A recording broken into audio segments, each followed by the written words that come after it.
Update mga bra. So update sa itong Honda City. So test drive na good. It's a last step before na to ihatag sa customer, no. So since ang problema again, what took under before because na problema sa mga wires kay dili kahatag og signal or power or spark sa engine. So karon di-calibrate na to tanan ang TPS, all the sensors nga mo combust connected sa engine aron makuha na to or ma-identify na to asa dapit ang low resistance, low voltage, so low power after atong problema ha.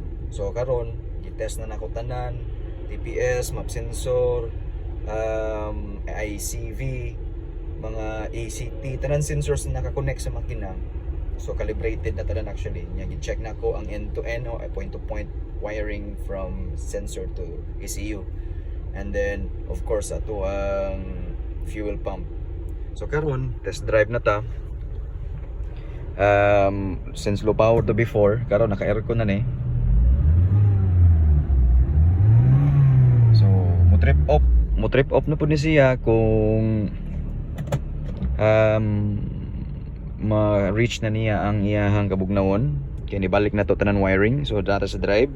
Pero atong RPM is 9,000. Naka-aircon pa ni gyapon. So test drive. Padagan ta. So na gani siya power full throttle.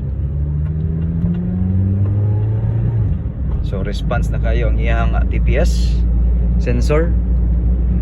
Kay nakalibrate na to og tarong ang iyang voltage. Naka-aircon gyapon ni.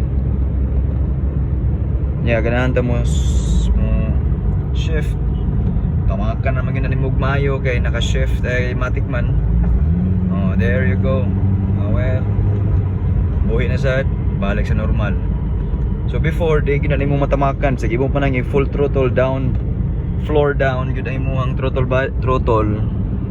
Di gina siya ka-power. So karon powerful na kayong engine. So naka-aircon gyapon ta.